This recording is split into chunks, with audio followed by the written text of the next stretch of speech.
689। আমি পড়ছিলাম কি পড়ছিলে? কেমিস্ট্রি।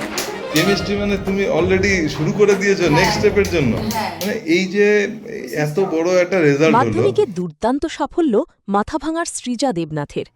মাথাভাঙা গার্লস হাই স্কুলের ছাত্রী সৃজা দেবনাথ এবারের মাধ্যমিক পরীক্ষায় ৭০০-র মধ্যে ৬৮৯ নম্বর পেয়ে রাজ্যের মেধা তালিকায় নবম স্থান অধিকার করেছে। তার এই সাফল্যে গর্বিত গোটা মাথাভাঙা শহর। সৃজার বাবা সঞ্জয় দেবনাথ পেশায় একজন শিক্ষক। তিনি ২২কুড়ি হাই স্কুলে ভূগোল বিষয় পড়ান। মেয়েরই অসাধারণ সাফল্যে আনন্দ প্রকাশ করে তিনি জানান, সৃজা ছোট থেকেই অত্যন্ত মনোযোগী ও সেলফ স্টাডিতে বিশ্বাসী। যদিও বর্তমান সময়ে বিভিন্ন বিষয়ে টিউশনের প্রয়োজন হয়, তবুও নিজের চেষ্টাকেই সবসময় বেশি গুরুত্ব দিয়েছে সে। নিয়মিত পত্রিকা পড়া ও সাধারণ জ্ঞান অর্জনের প্রতিও তার প্রবল আগ্রহ রয়েছে। ভবিষ্যতে সৃজার লক্ষ্য প্রশাসনিক পরিষেবায় যোগদান করা। পরিবারের পক্ষ থেকেও তাকে সেই স্বপ্ন পূরণের জন্য সব রকম সহযোগিতা করা হচ্ছে। সঞ্জয়বাবু জানান, অনেক চিন্তাভাবনা করেই তারা মনে করছেন WBCS সৃজার জন্য সবচেয়ে উপযুক্ত লক্ষ্য হতে পারে। সৃজার মা শম্পা মহন্ত দেবনাথ স্বাস্থ্য দপ্তরে কমিউনিটি হেলথ অফিসার হিসেবে কর্মরত। পরিবারে আরও রয়েছে সৃজার ছোট ভাই অদ্রি দেবনাথ, যে বর্তমানে ৪র্থ শ্রেণীতে পড়াশোনা করছে। সৃজার এই সাফল্য শুধু তার পরিবারের নয়, গোটা এলাকার ছাত্রছাত্রীদের কাছেও এক অনুপ্রেরণা হয়ে উঠেছে। আপনারা দেখছেন মাথাভাঙা নিউজ পোর্টাল। সব ধরনের খবরের আপডেট পেতে আনন্দ আছে সেরকমটা নয়, কারণ আমি 90 ক্রস করবো সেটা আমার খুব ইচ্ছে ছিল, সেটা আমি করতে পারিনি। সুতরাং মনে সামান্য একটা উচ্চে থাকতে চাই, তাই তো, শীর্ষে। তো এইটা কি তোমার শুরু থেকে প্ল্যানিং ছিল যে তুমি একটা শীর্ষ স্থান অধিকার করবে? হ্যাঁ, তো আগে থেকেই ছিল। মানে আমি ক্লাস 10 এ পড়ার আগে থেকেই আমার অনেক ছোটবেলা থেকেই আমার ইচ্ছে ছিল। আমি অনেক ছোটবেলা থেকেই মানে ক্লাস 1-2 থেকেই হয়তো তেমন কিছু বুঝতাম না মাধ্যমিক পরীক্ষাটা সম্পর্কে বা উচ্চ মাধ্যমিক সম্পর্কে, কিন্তু প্রত্যেকবার টিভি খুলে যখন সাংবাদিক পরীক্ষা করতাম আমি প্রত্যেকবার দেখতাম। আচ্ছা, এই যে তুমি স্টাডি গুলো করেছো, হ্যাঁ, মানে একদম ইনিশিয়ালি তোমার কোন স্থানটা নিয়ে তুমি ভেবেছিলে? মানে পজিশনের কথা বলছেন? হ্যাঁ হ্যাঁ। টপ 5 এ আসার ইচ্ছে ছিল। আচ্ছা, এইবার তুমি যে রেজাল্টটা পেয়েছো সেটা খুব একটা পার্থক্য নেই, কিন্তু মানে ফার্স্ট 5 এই যে প্রথম 10 জনের 1-2 নাম্বার, এটা কোনো বিশেষ ব্যাপার নয়। হ্যাঁ, মানে 9 আর 5 এর মধ্যে কোনো ডিফারেন্স নেই কোয়ালিটেটিভ দিক থেকে। তো তুমি স্যাটিসফাই তো? হ্যাঁ স্যাটিসফাইড। তবে ওই যে বললাম 90 অতিক্রম করতে পারলে আমার বেশি ভালো লাগে। বেশি ভালো লাগতো, ঠিক আছে। এবার এইটা নিয়ে তুমি এবার কি কোন রাস্তায় কিভাবে চলতে চাও? আপাতত সায়েন্স স্ট্রিমে পড়াশোনা করা আমার মানে প্রস্তুতি শুরু হয়ে গেছে, টিউশনগুলো সব শুরু হয়ে গেছে। আমার ইন ফিউচারে অ্যাডমিনিস্ট্রেশনে যাওয়ার ইচ্ছেই আছে আপাতত। অ্যাডমিনিস্ট্রেটিভ লাইনে যাবে? হ্যাঁ, মানে আইদার IAS অর WBCS এই ধরনের যেগুলো। হ্যাঁ। আচ্ছা, তো এইটা কি তোমাকে কোনোভাবে ইমপ্ল্যান্ট করা হয়েছে তোমার মাথায়, তোমার প্যারেন্টস এর দ্বারা? একেবারেই নয়। তোমার কিভাবে এই ভাবটা তোমার মনে এলো যে তুমি আইদার ইঞ্জিনিয়ার ও ডাক্তার, সবাই যেদিকে দৌড়োয় সেটা না করে তুমি অ্যাডমিনিস্ট্রেটিভ লাইনে যাবে? একটু আলাদা করার ইচ্ছে আমার আগে থেকেই ছিল, এবং আমার সামহাও ওই প্রফেশনটার প্রতি একটা আলাদা মর্যাদা রয়েছে। সব প্রফেশনের প্রতি অবশ্যই রয়েছে, তবে ওটার প্রতি আমার আলাদা একটা ভালো লাগা রয়েছে। ছোট থেকেই আমি চাই যে আমার ডেজিগনেশনে যাতে একটা ও থাকে।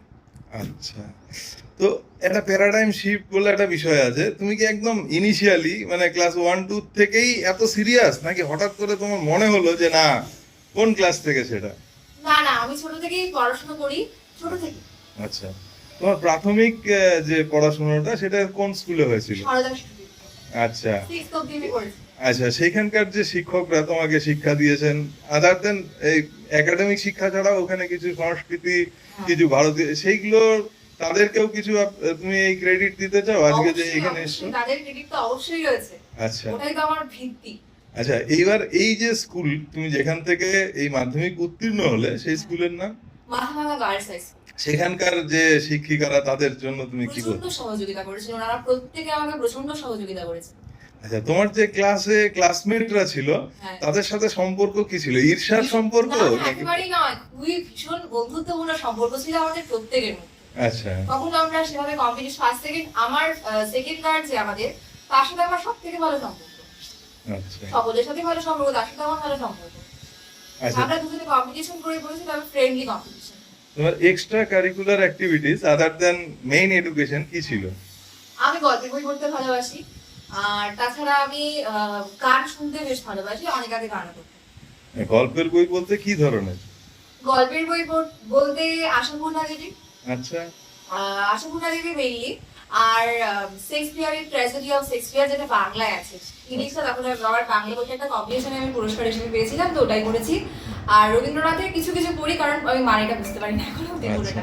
তার মানে আশাপূর্ণা দেবীর লেখাটা তোমাকে খুব বেশি ওটা করে, হ্যাঁ। সেখানে যে সাধারণ মহিলাদের স্ট্রাগল এগুলো হ্যাঁ, সত্যি। সেগুলো ভালো লাগে না? হৃদয়স্পর্শী।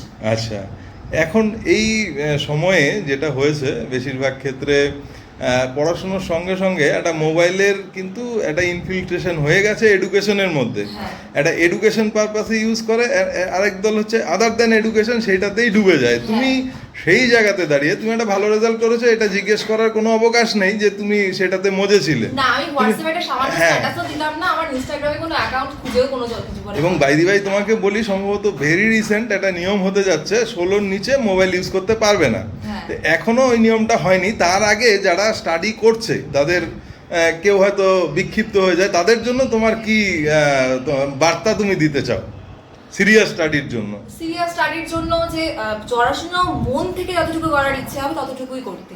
অতিরিক্ত ভাবে যদি চাপিয়ে দেওয়া হয় পড়াশোনা, তাহলে যেটা পড়াটা পড়ছে যেটা প্রথমত মাথায় ঢুকবে না, দ্বিতীয়ত প্রচন্ড যন্ত্রণা দীর্ণ লাগবে। সুতরাং স্বতঃস্ফূর্ত ভাবে যেটা আছে সেটাই শ্রেষ্ঠ।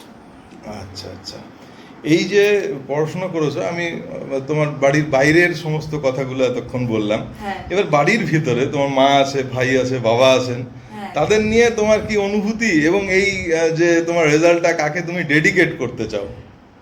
ডেডিকেট করতে চাই বাবা মাকে। আচ্ছা, তোমার বাবা একজন শিক্ষক, তিনি কি পড়ান? তিনি জিওগ্রাফি। তোমাকে জিওগ্রাফি পড়িয়েছেন? হ্যাঁ, জিওগ্রাফি পড়িয়েছেন। আচ্ছা। এবং মানে বাবা আমাকে যতটা পড়াতেন, তার বাবা বেশি বিশ্বাস করতেন যে আমি নিজে যেটা পড়ে শিখবো সেটাই আমার জন্য বেস্ট। যেখানে আমার প্রবলেম হতো সেখানে বাবা অবশ্যই বুঝিয়ে দিত। তবে হাতে ধরে একদম পড়িয়ে দেওয়া সেটা বাবা ওটা একদমই ওটা একদমই আমার পছন্দ নয়। বাবা আমাকে হাতে ধরেই একদম লাইন ধরে ধরে কখনো পড়িয়েও দেয়। আমার যেখানে প্রবলেম তুমি সেলফ স্টাডিটাই তার মানে বেশি গুরুত্ব দিচ্ছ? হ্যাঁ হ্যাঁ, সেলফ স্টাডি অবশ্যই, ওটাই মূল অস্ত্র। আচ্ছা, তাই অন্যদেরও তাই তুমি সাজেস্ট করবে? অবশ্যই তাই সাজেস্ট করব। আর নিজে বুঝে করা। হ্যাঁ, সেটার মধ্যে আলাদা আনন্দ আছে। আচ্ছা। আমি নিজে স্কুলে পড়াই, শহর সংলগ্ন 22 হাই স্কুল আছে, 55 মোড়, সেখানটাতে আমি জিওগ্রাফি বিষয়ে পড়াই। মেয়েকে নিয়ে কি স্বপ্ন রয়েছে আগামী দিনে? রেজিস্ট্রেশন নাম্বারটা তো মেয়ের স্বপ্ন বলতে ও ছোটবেলা থেকেই পড়াশোনার ব্যাপারে সিরিয়াস এবং অনেকটাই পরিণত। সে বয়স মতো তো সে আপাতত যেটা আমাকে বলছে যে সে ওই আপনার অ্যাডমিনিস্ট্রেটিভ লাইনে যাওয়ার তার ইচ্ছে। আপাতত সায়েন্স নিয়ে সে পড়াশোনা শুরু করেছে। আপাতত সামনে আরো সে পড়ুক, পরবর্তীতে পড়তে সে নিশ্চয়ই তার পথ দেখবে বলে আমার বিশ্বাস। আপনার নাম? আমি সঞ্জয় দেবনাথ।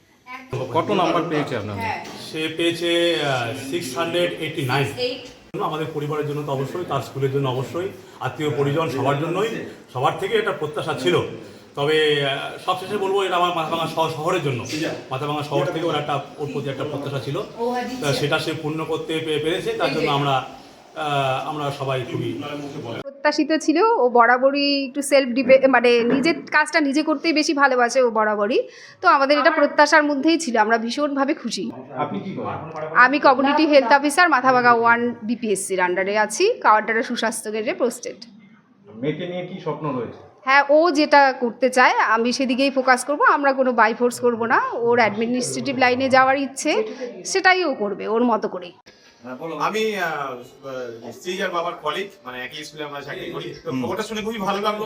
আমরা প্রত্যাশা করছিলাম আরো একটু ভালো। যাই হোক, আমরা খুশি আর কি।